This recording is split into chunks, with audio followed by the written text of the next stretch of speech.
Okay, here we are at one of the Bangkok auto auctions, and we're looking at offering 2077. This is a Mercedes-Benz 2010 C-Class C200 compressor. And of course, obviously, a compressor. What does that mean? It used to be a supercharger, now it's the turbocharger. And that's, in the olden days, that's what Mercedes liked to market that as, a compressor. Of course, that's what it is. Alrighty, this is an interesting vehicle. There's no apparent body damage, but this is a flood car.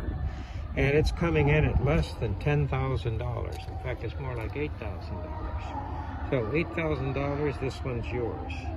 Now, of course, obviously, this one's not going to run. We're going to tow it out of here, and its grade is E. Yeah, E as in Echo. That's right. And our mileage is coming in at 122,545 kilometers. So let's go ahead and look over this vehicle. Now, of course, as we see, it's out here in the hot sunshine. It looks like they did a fairly good job of cleaning it up. I see a little mud there on the floor. Let's take a look here in the passenger compartment. Oh, it doesn't look too bad at all.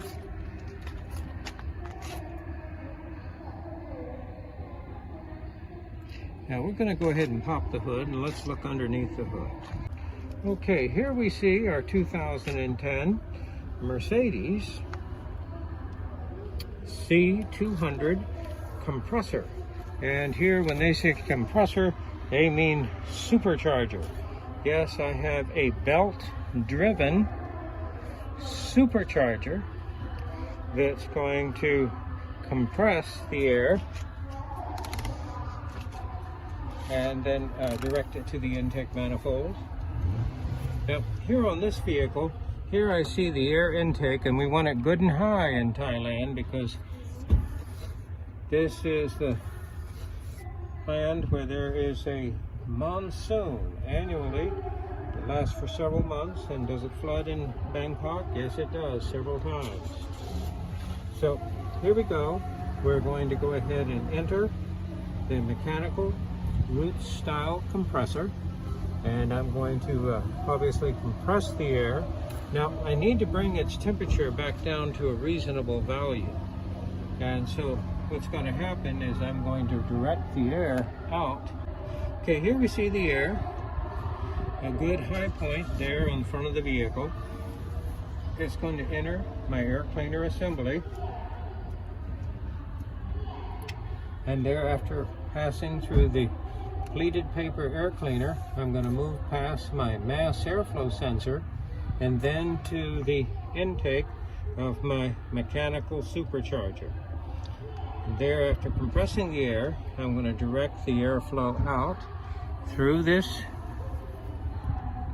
pipe there to the front of the vehicle, where I have an air-to-air heat exchanger to cool the air back down, and then the compressed cooled air is going to make its way to my throttle body, and here I see my servo motor that's going to control the throttle blade, and then I'm going to direct this compressed cooled air into the intake manifold.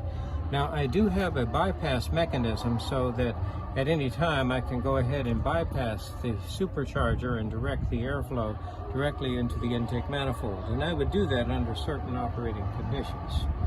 All right, let's take a look here. Here's the electronic control unit. One harness is going out to the engine, the other harness interfaces with the vehicle electronics. A real nice package. Okay, here we see this supercharged 4-cylinder gasoline engine. Now I do have my full electrically controlled hydraulic valve timing system, so I can actually change the relationship of my camshaft sprocket to the camshaft. So I can vary the valve timing for both the intake and the exhaust camshafts. Here we see our coil-on plug. I suspect this hiding from me here, but On this one right here, I believe that I just have port fuel injection here. So I have a old-fashioned port fuel injection system. And there's my fuel pressure test port. So here my fuel pressure is probably ranging from about 45 to 65 psi or so. And oftentimes on these later style vehicles, I have a deadhead rail. And what I mean by that is I do not have a return line going back to the tank. The fuel pressure regulator is part of the fuel pump assembly in the fuel tank. And what happens is I direct the fuel out here to the fuel rail, and that's my fuel pressure test port. Okay, this looks like a nice package right here.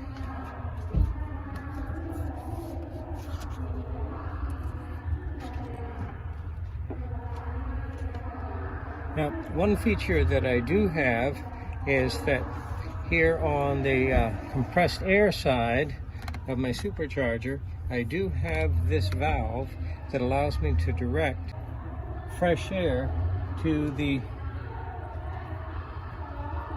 oxidizing bed of the catalytic converter.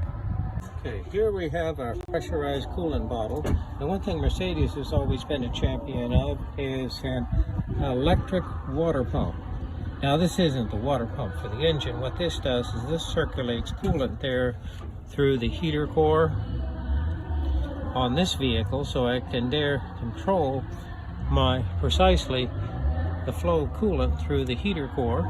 And here we're coming back to the radiator hose. Here we see our power steering pump and the power steering fluid reservoir. Now this is Thailand, so obviously the steering wheel is over on the right hand side. So here we see our vacuum brake booster, and I do have a vacuum pump here, and it's driven by the exhaust camshaft. There we see our vacuum pump fitting going right here to the vacuum brake booster. In fact, as far as I can tell, there's nothing that's coming off that vacuum hose except going straight to the vacuum brake booster.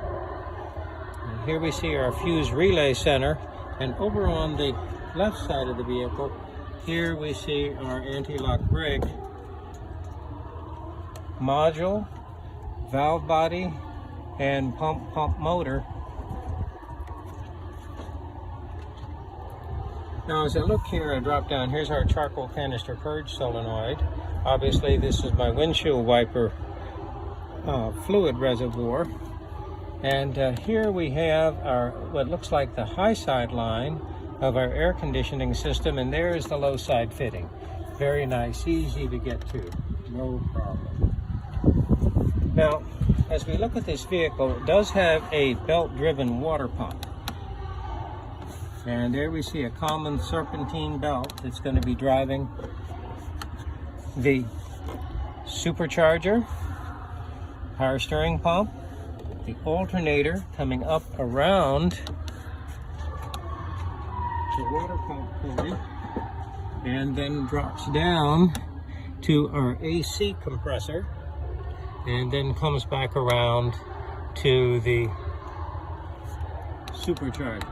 Okay, obviously an auction car is going to sit for a while, so oftentimes the battery is just simply going to become discharged, just sitting for long periods. So obviously jump starting is really important, and here this is no exception. This is my port for my jumper cable, and this is going to be the ground connection right here.